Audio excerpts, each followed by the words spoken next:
If You Plant a Seed, Words and Paintings by Kadir Nelson. If you plant a tomato seed, a carrot seed, and a cabbage seed, in time,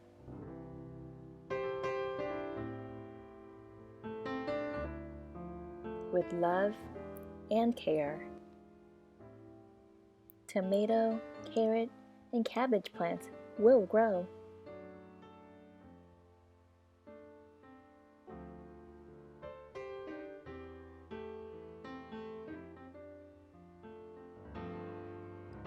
If you plant a seed of selfishness, in a very short time, it will grow and grow and grow into a heap of trouble. But if you plant a seed of kindness, in almost no time at all, the fruits of kindness will grow and grow and grow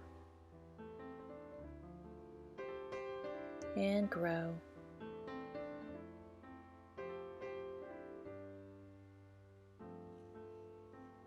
And they are very, very sweet.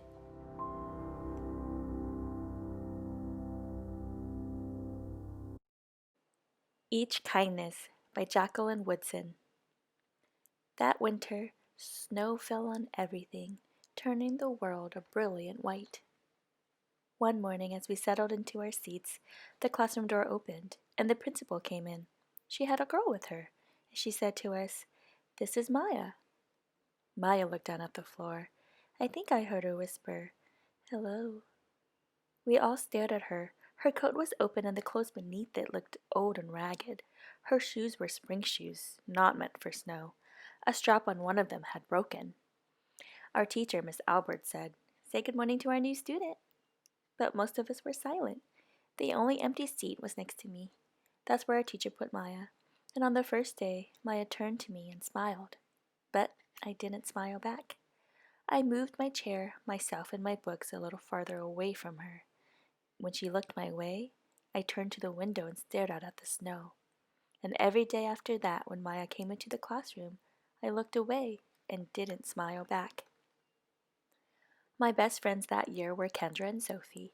At lunchtime, we walked around the schoolyard, our fingers laced together, whispering secrets into each other's ears. One day, while we were near the slide, Maya came over to us. She held open her hand to show us the shiny jacks and a tiny red ball she'd gotten for her birthday. "It's a high bouncer," she said. But none of us wanted to play, so Maya played a game against herself. That afternoon when we got back into the classroom, Maya whispered to me, "Bet you can't guess who the new Jacks champion of the world is." Behind me, Andrew whispered, "Chloe's got a new friend, Chloe's got a new friend." "She's not my friend," I whispered back. The weeks passed. Every day we whispered about Maya, laughing at her clothes, her shoes, the strange food she brought for lunch.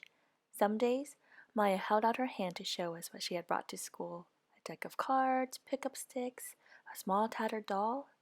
Whenever she asked us to play, we said, "No." The days grew warmer and warmer. The pond thawed. Grass began to grow where snow had once been. One day, Maya came to school wearing a pretty dress and fancy shoes. But the shoes and the dress looked like they'd belonged to another girl before Maya. "I have a new name for her," Kendra whispered. "Never knew. Everything she has came from a second-hand store." We all laughed. Maya stood by the fence. She was holding a jump rope, but did not come over to us to ask if we wanted to play. After a while, she folded it double, rolled the ends around each hand, and started jumping. She jumped around the whole schoolyard without stopping. She didn't look up once, just jumped, jumped, jumped. The next day, Maya's seat was empty. In class that morning, we were talking about kindness. Miss Albert had brought a big bowl into class and filled it with water. We all gathered around her desk and watched her drop a small stone into it. Tiny waves rippled out away from the stone. "This is what kindness does," Miss Albert said. "Each little thing we do goes out like a ripple into the world." Then Miss Albert let us each drop the stone in as we told her what kind things we had done. Joseph had held the door for his grandmother. Kendra helped change her baby brother's diaper. Even mean old Andrew had done something. I carried teacher's books up the stairs, he said. And Miss Albert said it was true. I stood there holding Miss Albert's rock in my hand, silent. Even small things count, Miss Albert said gently. But I couldn't think of anything, and I passed the stone on. Maya didn't come to school the next day, or the day after that. Each morning I walked to school slowly, hoping this would be the day Maya returned, and she'd look at me and smile. I promised myself that this would be the day I smiled back. Each kindness, Miss Albert had said, makes the whole world a little bit better. But Maya's seat remained empty, and one day Miss Albert announced to the class that Maya wouldn't be coming back. Her family had to move away, Miss Albert had said. Then she told us to take out our books. It was time for spelling. That afternoon, I walked home alone.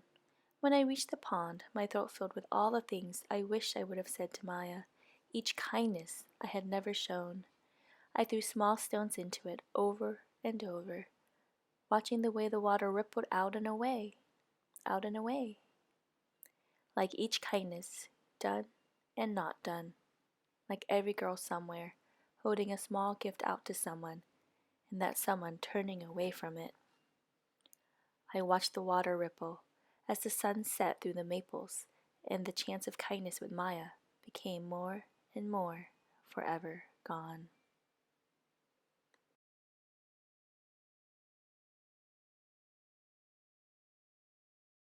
I Walk with Vanessa, a picture book by Kerascoet.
What are you going to be when you grow up? I'm going to be kind.